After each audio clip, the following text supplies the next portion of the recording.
கட்டதுரை எப்பயும் காலையில் காமெடி பண்ணுன்னு பார்த்தா சும்மா கடுகு மாதிரி பொறிஞ்சு தள்ளிக்கிட்டு இருந்தார். என்னடா ஆச்சுன்னு எனக்கும் தெரியலை. எதுக்கு இந்த கடுப்பு எரிமலை அப்படின்ட்டு கேட்டுக்கிட்டு இருந்தேன்.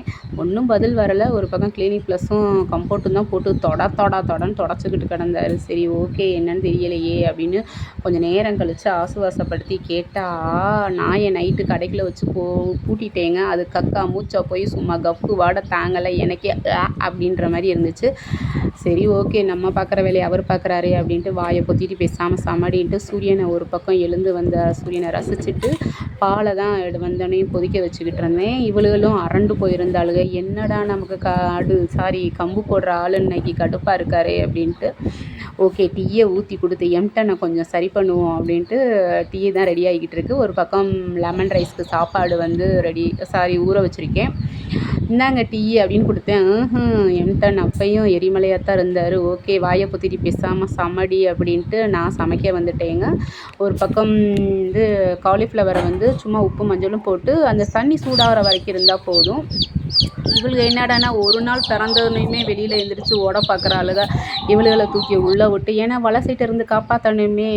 இந்த கோலம் போடலாட்டினா என்னமோ நமக்கு பீடை பிடிச்சது மாதிரியே இருக்குங்க. ரொம்ப பிரம்மாண்டமாக போடணும் அவசியம் இல்லை. சிம்பிளாக போட்டால் போதும். ஒரு பக்கம் லெமன் ரைஸ் தான் தாளிப்புக்கு ரெடி ஆகிக்கிட்டு இருக்குது.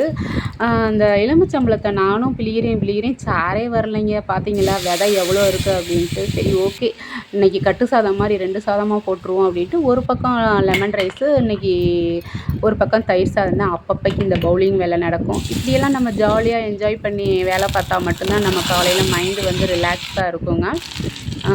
காலிஃப்ளவருக்கு பார்த்திங்கன்னா வெறும் வந்து சோம்பும் வெள்ளைப்பூடும் தான் தட்டி போட்டிருக்கேன். இந்த சிக்கன் பொடியெல்லாம் நான் போடவே இல்லை. சும்மா வரமிளகாத்தூளே போதும் அப்படின்ட்டு. எவ்வளோ தான் வேலை இருந்தாலும் எனக்கு ரிலாக்ஸ் வந்து என்னோடய செடி தாங்க பூஸ்டர் பேக்கு. என் கொத்தவரை என்ன பண்ணுற அப்படின்னு சொல்லி தான் போய் ஒரு விசிட் அடிச்சுக்கிட்டு இருந்தேன். எவ்வளோ வந்து என் கொத்தவரை இலையில் வந்து ஓட்டையை போட்டு போகிறாளுங்க. சரி எவன்னு தெரியலை, அதுக்கு ஒரு ஏதாச்சும் ரெடி பண்ணணுமே உரம் அப்படின்ட்டு பார்த்துக்கிட்டே வந்தேன். இந்த சுண்டக்காய் செடி நல்லா நேற்று மழை வேற பெஞ்சதுக்கு அதுக்கும் சூப்பராக தழுத்து வந்துச்சுங்க. சில நேரம் நானே நினைப்பேன் நம்ம கால் பட்டி சில நேரம் செடிகள் வந்து இதாகிடுதோ அப்படின்ட்டு பார்த்து தான் நடப்பேன். எனக்கு கையில் எந்த இதையுமே நான் வேஸ்ட் பண்ண மாட்டேங்க. தக்காளி வேஸ்ட்டாக அழுகி போயிருந்தாலும் அதை விதைக்க போட்டுருவேன். வர்றது வரட்டும் அப்படின்றதுக்கு. இந்த இருவாச்சி மல்லி சூப்பராக பூத்துருந்துச்சு. இன்றைக்கி சிலைமானுக்கு இதைத்தான் வச்சுட்டு போனேன். அடுத்த விலாகில் பார்க்க